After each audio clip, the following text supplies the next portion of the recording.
li nga xam te ne moo di ci bërëbu liggéeykaay yu ci bëree bëri donc loolu da ci daal di baax itam ñu daal di xool naka lañ koy daal di defaree ba nga xam te ne kon kenn du ca daal di loru waaye itam ñu ne la suppression de l'obligation de conciliation préalable devant les tribunaux du travail beneen bi nga xam te ne itam beneen réforme la ñu ne la réinstauration de l'arbitrage et la consécration de la médiation comme mode de règlement des différents collectifs de travail donc muy ay coppite yu am solo yoo xam te ne dinañ ko daal di indi ci li nga xam te ne kon moom moo di code du travail bi lee nga xam te ne daanaka liggéeykat yu bëree bëri dañuy daal di jooy ci la nga xam te ne kon moom moo di ci anam ya mu daal di tënkoo te anam ya nga xamante ne kon moom moo di anam yiñ ko daal di tëggee ak yéni mel waaye nag am na ci yenn ci ay amendement yoo xamante ne itam def nañ ko ci projet de loi numéro 15 boobu am nay amendement yoo xamante ne daal di nañ ko ci def exposé de motifs bi rawatina article. ana lan ngay wax. waa damay balaa may wax dara da ngeen may ma profité ci seen micro yi pour sant ak gërëm askanu Sénégal bi yëpp sant ak gërëm sama collègue yëpp jël sant bi teg ko ci loxo sunu président monsieur Ousmane Sonko président de l'Assemblée nationale dama def benn accident ñëpp xam nañu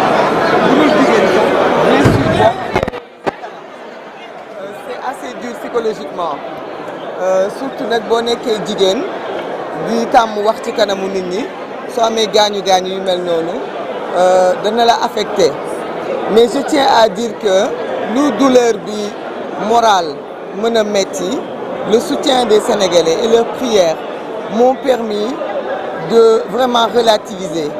m'ont permis de tenir le coup et de me dire que gaañu la xëy na c'est une marque boo xam ni dinaa ko am mais c'est une marque qui à chaque fois que je vais la regarder je vais me rappeler de l'affection et de la solidarité du peuple sénégalais donc loolu sant ak gërëm laa ci am amaana sax looloo tax bëgg xel yi dal moo tax même convalescence bi jeexul mais ñu ne nañu ñëw pour dalal xelu nit ñi ñu gis ñu lii am tey nag muy remplacement des vice-présidents dama koy rafetlu c'est dans la suite logique du don de soi bi ñu woote et puis aussi c'est dans la suite logique du paiement de la loyauté parce que àdduna lu la ngor mayul gore di du la ko may sunu collègues yi ñu installé tey te maa ngi leen di dalal jàmm te di wax ne ñoom tamit dafa wone rek ne gore rek moo am njëriñ dama ciy jël sama sœur Salimata Dieng ñëpp gis nañu ni dafa par ay conviction am dafa ñàkk liggéeyam mais tey par conviction am mu ñëw fii représenter le peuple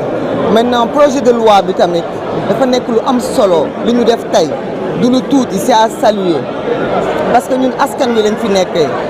fi nekkal man jotuma participer ci commission yi mais commission bi liggéey nañu bi ñu liggéey ba pare ñu dégg centrale syndicat yi am lu ñu wax ñu dégg askan wi di liggéey ci boppam am lu ñu wax te ñun waruñu voter loi boo xamante ne dañ koy voter ba pare comme ni ñu di waxee def forcing kon tey suñu rôle mooy balaa ñuy voter loi bi ñu delloowaat loi bi ci commission bi xoolaat li nga xam ni moo nekk le meilleur intérêt des Sénégalais ñu doog ko voter donc loolu je crois que responsabilité la boo xam ne Sénégalais yi war nañu gën a sant yàlla xam ni am nañu une assemblée nationale parce que tey mënoon nañu jël suñu majorité voter jàll bu coow amee ñu bàyyi ko exécutif bi bàyyi leen ak ñoom ñi nga xam ne ñoo indi seen loi mais loolu du suñu wareef on est là pour bien faire mais surtout jiital intérêt peuple bi donc loolu tamit na ko sénégalais xamee noonu liggéey nañ ko ba mu yemb mais gannaaw liggéey bi tamit comme dialogue bu wees am na ay remarque yuñ ci gis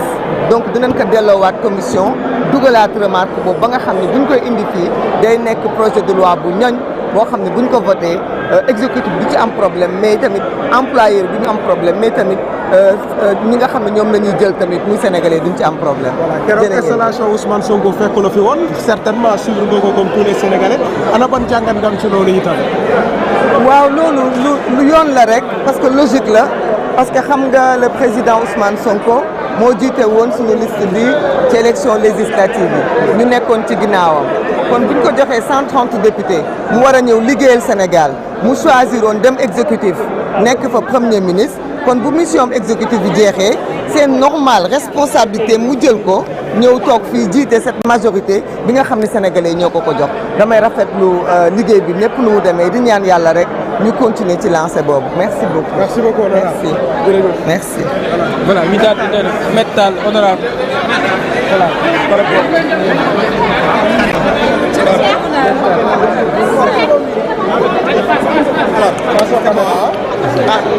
Allez-y. En français. Alors, très rapidement, sur les contours de ces deux projets de loi qui ont été finalement renvoyés au niveau de la commission des lois. Alors, je vous remercie. Je pense que c'est une question qui vient à l'heure. Rappeler également qu'il s'agit de deux projets. Ce ne sont pas des propositions de loi. Donc c'est le gouvernement qui a saisi l'Assemblée nationale pour l'examiner et adopter et en commission et en plénière les deux projets de loi relativement au Code du travail et la sécurité sociale. Et j'avoue que ces deux codes ont déjà fait l'objet de concertation. J'ai eu à rappeler tout à l'heure que depuis 2022,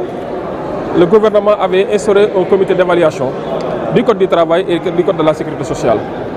Et lorsqu'en 2024, effectivement, on est arrivé au pouvoir,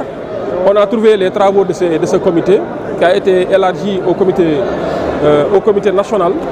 des travailleurs et du travail et de la sécurité sociale. Et ce comité a eu à effectivement faire un rapport à la suite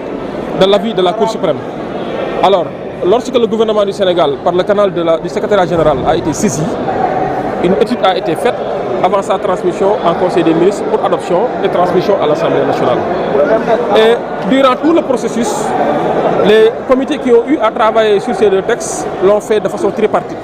à savoir le gouvernement, le patronat et les syndicats. Et quand on parle de syndicats, on parle des syndicats les plus représentatifs à travers leur centrale, donc on parle des travailleurs. Donc, le monde du travail a été important et que lorsque ces textes sont parvenus à l'Assemblée nationale également étudie les atouts, les points forts et les points faibles. Et effectivement, en commission, nous avons eu à étudier et nous avons eu à formuler même des amendements qui entrent dans le cadre de consolider les acquis que nous considérons comme des acquis des travailleurs du Sénégal. Et effectivement, le dialogue ne doit jamais être rompu. Entre la commission et la plénière, il y a eu des considérations, des préoccupations qui ont été portées à notre attention et un examen approfondi a été fait pour conclure